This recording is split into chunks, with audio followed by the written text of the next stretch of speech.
Welcome back to the CTO Playbook, the podcast dedicated to helping CTOs excel. I'm your host, Adam Horner, CTO coach and founder of the CTO Playbook. Now, there was a particular feeling a lot of CTOs had back in June. I heard versions of it from several of the people I coach, and I felt a version of it myself. It wasn't panic, it was quieter than that. It was the feeling you get when you notice, for the first time, that something you've built your days around is resting on ground you don't own. If you were paying attention in June, you'll know what I'm talking about. For a couple of weeks, two of the most capable AI models in the world simply went away. They weren't slow or rate limited, they were gone. And what took them away wasn't a technical fault or a company retiring an old product. It was a decision taken in a room that none of us were in. For a lot of engineering leaders, that was the moment an abstract idea became a concrete one. The tools we've woven into the center of how our teams work can be moved by people we will never meet, for reasons we don't control, on a timeline we don't set. And there's a reframe that I want to offer you right at the top, because it's the steel wire that runs through everything that follows this. That uneasy feeling was not paranoia. It was your risk sense doing its job. It was the part of you that prices risk for a living, finally putting a number on something you'd been treating quietly as free. So today I want to help you do something with that feeling. The instinct is either to react to it or to bury it. And I'd like to offer you a third option, which is to put it to work. I want to walk through what actually happened, why it caught so many good teams off guard, and then give you a way to think about the risk you're carrying, and more importantly, a way to act on it that doesn't cost you your whole roadmap. Let's get into it. Let me lay out what happened as plainly as I can, because I don't want any of this to rest on inside knowledge or half-remembered headlines. This is real, it's recent, and it matters to how we lead. So, in June this year, the US government applied export controls to the two most capable AI models made by Anthropic, the company behind Claude. Those two models are called Fable 5 and Mythos 5. Now, I know that technically under the hood, they're actually the same model with two different security systems on top of them, but that's a technical detail. The way they're delivered is as two different models. Now, the controls restricted access for foreign nationals. And here's the part that turned a policy decision into an operational event for everyone. The order took effect immediately, and there was no reliable way to verify in real time who was a foreign national and who wasn't. That applied even to the company's own employees. So rather than half comply, Anthropic suspended access to both models for everyone, all users everywhere, instantly. That suspension ended up lasting 18 days. Then on the 30th of June, the controls were lifted and access was restored from the 1st of July. When the models came back, the company said it would work more closely with the government going forward. So that's the shape of it. A capability that enormous numbers of people and organizations were relying on went dark for 18 days, and then came back on terms that were negotiated between a company and a government. Now, I want to be careful and clear here. This episode is not about whether the government was right or whether the company was right. I've got no interest in litigating that with you. And honestly, it's beside the point I want to make. People of good faith can disagree about the politics, and this isn't a politics show. What I'm interested in is the structural fact sitting underneath the politics. And the fact is that for 18 days, access to a critical capability was a function of a negotiation that most of the organizations depending on it had no seat at. Now, that's true no matter whose side you were on. It was true when the models went away, and it stayed true when they came back. And that's the thing that I want to focus on as leaders. Not the headline, the structure underneath it. So let's name what this actually is in language we already use. This is supplier risk. It's single point of failure risk. And that's not new to any of us. We manage it all the time. We already think about what happens if our cloud provider has a bad day. We think about the payments processor, the identity provider, the one database that everything leans on. Most of us have worried at some point about the one engineer who holds too much in the head, the person where we quietly realize that if they left on Friday, we'd be in real trouble by the following Wednesday. That's single point of failure risk. And managing it is part of the job. A frontier AI model is a supplier too. We don't always think of it that way because it doesn't feel like a contract and an account manager. It feels like a tool, like electricity, like something that's just there, but it's a supplier. And it's a supplier with two unusual properties that are worth saying out loud. The first is that we can't fully audit it. We can't read the source. We can't inspect the weights in any meaningful way. We can't stand behind it and understand exactly why it does what it does. We're trusting a system we cannot open up, a black box. The second property is the one that June made vivid. It can be switched off by forces that are entirely outside our contract. Our agreement with the provider might be in perfect order. We might be paying every invoice on time and it can still go away because the thing that removed it wasn't a commercial decision. It was a decision taken somewhere above the commercial layer entirely. So this isn't a new kind of risk. We know supplier risk. We know single points of failure. What's new is how invisible this particular dependency became and how quickly it arrived. Most of the dependencies we managed carefully, we onboarded carefully. This one, for a lot of teams, just appeared. And it spread through the organization before anyone wrote it down as a dependency at all. Now, I'll come back to what to do about that in a moment. But before I do, if this is the kind of thing you find useful, thinking through the strategic side of the role rather than only the technical side, then that's the whole of what we do at the CTO Playbook. You can find coaching, cohorts, and more resources at thectoplaybook.com. So here's what I've seen again and again. And it's the reason that June stung the way it did for so many teams. We priced this dependency at 0 or near 0. Think about how front-end models actually entered most of our organizations. There was not that much of a procurement process. There was no architecture review where somebody stood up and said, we're about to make ourselves structurally dependent on a single external system that we cannot audit and cannot control. So let's talk about that. There was very little of that. Some organizations did, most did not. What happened is that these tools were useful immediately and obviously useful. And so they spread their way the same way that water finds its level. An engineer here, a workflow there, and within a few months, it was, well, everywhere. And it was load-bearing in some cases, and no one had really written it down or acknowledged it. And that's the thing about a dependency that we've priced at 0. We fail to manage it because as far as our planning is concerned, it isn't there. It's just part of the furniture. It's the floor we're standing on. And none of us thinks about the floor until the day it moves. Now, this is where I want to bring in a way of thinking about risk that I find CTOs are genuinely good at when it comes to technology and strangely reluctant to apply to their own dependencies. When we assess risk properly, we look at two things. We look at how likely something is to happen, and we look at how much it would hurt if it did. Likelihood and impact. We know this. We do it instinctively when we're reviewing an architecture or signing off on a release.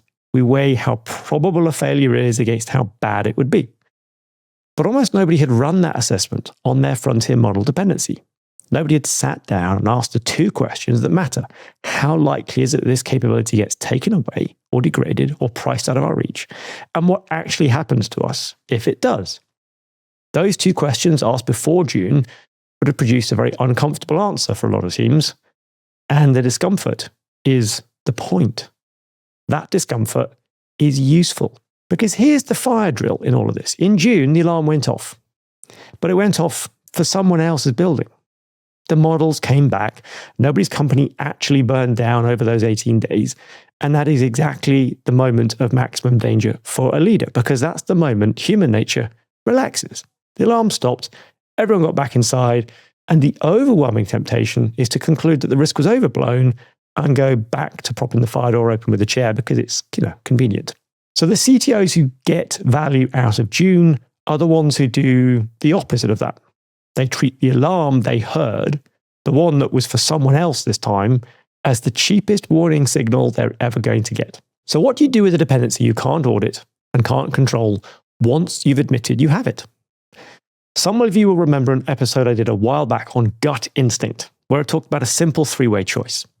When your gut sends you a signal, you have three options. You can trust it, you can temper it, or you can override it. And I want to borrow that same three-way logic here because it works just as well for the tools you depend on as it does for the instincts you carry. The mistake I see people make is to treat this as binary, all in or all out. Either you go fully committed to frontier models and stop worrying about it, or you rip them out in a fit of caution and go back to doing everything the previous way, the hard way. Both of those are overreactions. And both of them are lazy, if I'm honest, because they let you avoid the actual work. The actual work is a blend, and you decide the blend workflow by workflow based on the price that you calculated. Trust, temper, override. You trust the dependency where the stakes are low, or where the thing you're using it for is genuinely easy to substitute. If a model going dark for a fortnight would be a mild inconvenience that you'd root around in an afternoon, then trust it. Don't spend energy there. Not everything needs a fallback. You temper the dependency where it's genuinely useful, but you've quietly become more reliant on it than it is wise to do so. Tempering is about reducing your exposure without pretending you can eliminate it. It's keeping your options open, keeping your own team's skills sharp, making sure you're not so deep in that you couldn't change course if you had to. And you override the dependency where it's load-bearing and you have no tested way out. Overriding is a strong move, and it's the one that costs something. It means building and actually testing an alternative path for the handful of things that were losing the capability wouldn't be an inconvenience, it would be a genuine problem for the business. Trust, temper, override. It's not a formula that you apply once. It's more of a posture that you hold and you revisit as your dependencies grow and change. So let's make this sort of more concrete with the story. As always, I've changed the details for confidentiality, but the essence is true.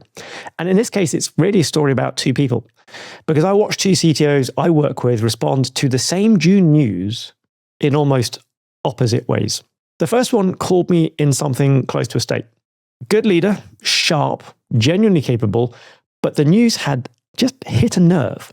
And the response was to act immediately and everywhere. Within days, the team had been pulled off their roadmap and set to work stripping frontier models out of, anything and everything they touched. Every workflow, every internal tool, all of it, on the principle that the dependency was dangerous and it had to go. And I want to be fair to this person because the instinct underneath it wasn't stupid. They'd felt the exposure and they wanted to do something about it. But the execution was a lot of panic and almost no triage. They spent the better part of 2 weeks on this. The team was demoralized because they'd been yanked off work that mattered to chase something that kept changing shape, and they had removed stuff that they'd just been working on. Now, the kicker is that by the time August came around, they were quietly back to using the models for most of what they'd torn them out of, because it turned out that most of those uses were, completely fine.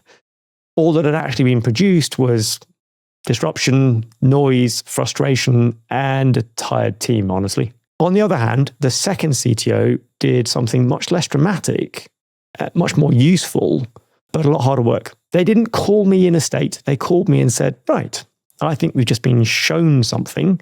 Help me think it through properly.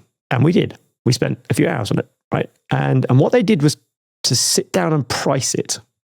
They went through where the organization was actually using these models and they sorted it. Not emotionally, but honestly. Which of these uses would genuinely hurt us if the capability vanished tomorrow? And which of them would just be a bit annoying for a day or two? And what they found is what most people find when they actually do this. The overwhelming majority of the usage was low stakes. Nice to have, easy to iterate around, nothing to lose sleep over. And then there was a small handful, sort of 2 or 3 things that were genuinely load-bearing, places where losing the model would have meant, real business pain and quickly. Not just falling back at a model level, but genuinely they depended upon the capabilities and features of that particular model. And so that's where they put their energy. Not across everything, just the load-bearing few points. And for those, they built one alternative path. And this is the point that matters. They tested it. They actually ran the workflow on the fallback, start to finish, to prove that it worked well enough before they really genuinely needed it. 2 leaders, same event, same starting point. One spent a couple of weeks producing noise. The other spent a few days producing a tested escape route for the things that mattered and left, pretty much everything else alone. Now, the difference wasn't effort and it wasn't caution. The difference was triage. Right? One treated it as binary, the other treated it as a blend. So what can we take away from this? I want you to pause with me here for a moment, because this is the question, is the one that does the real work. And it'll do more for you than anything I can tell you.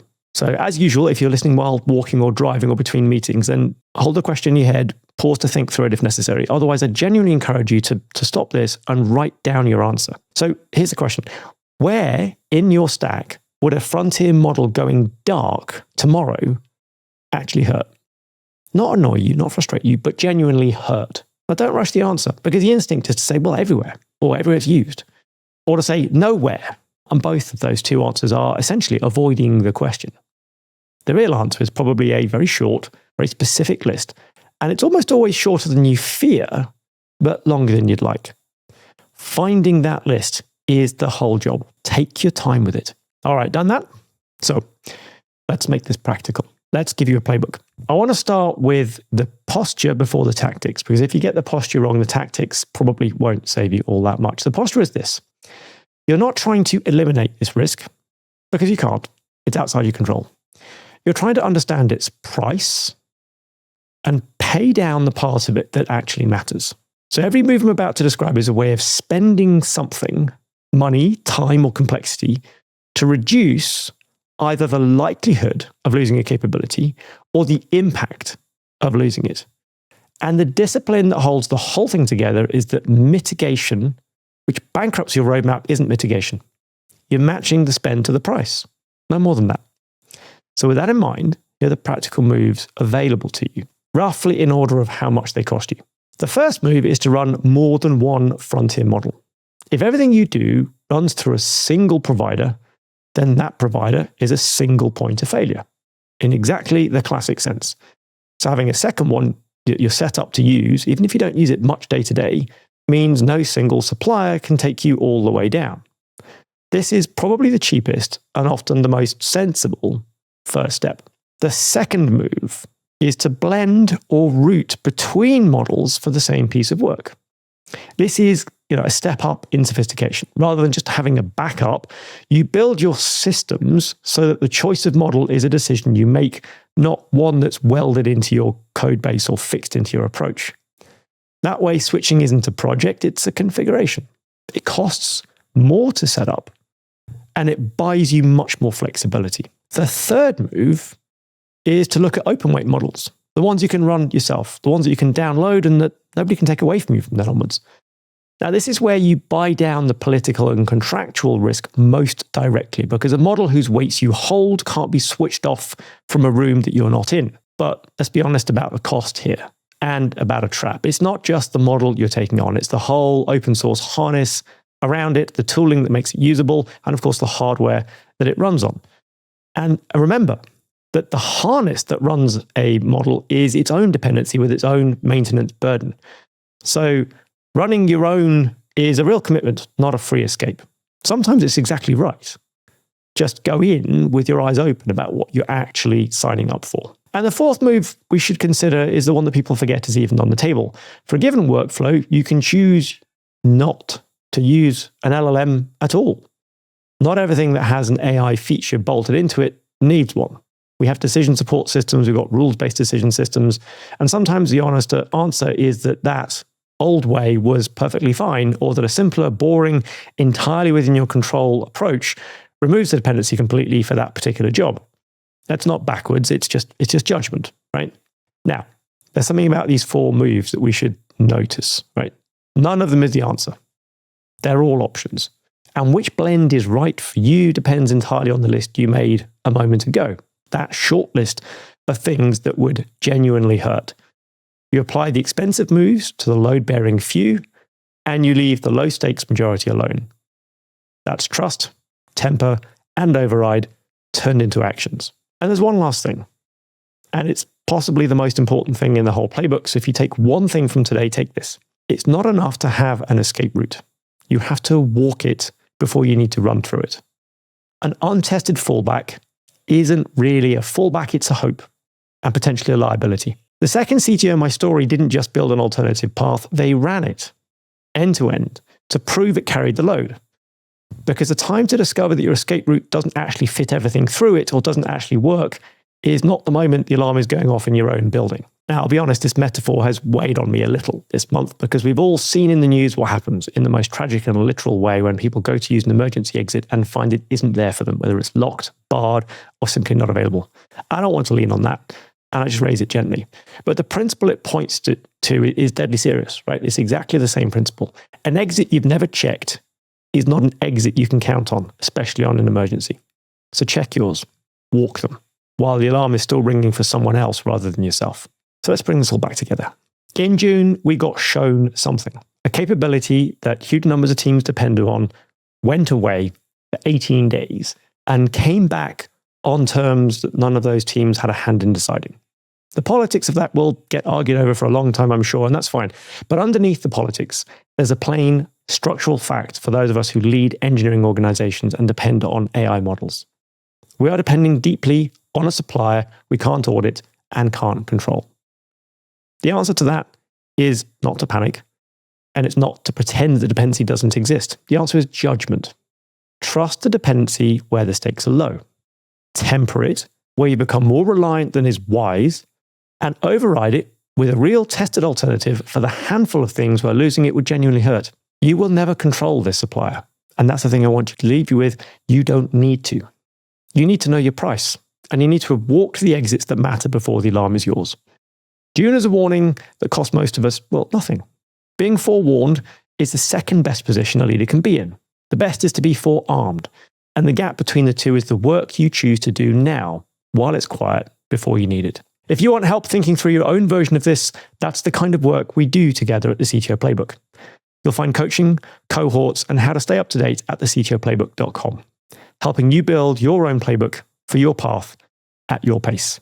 Until next time, keep leading with clarity. Thank you for listening to the whole episode. I appreciate your time. So just before you go, I'd like to ask you for a favor in return for putting together this episode of the CTO Playbook for you. Please share the episode with just one person who will appreciate it.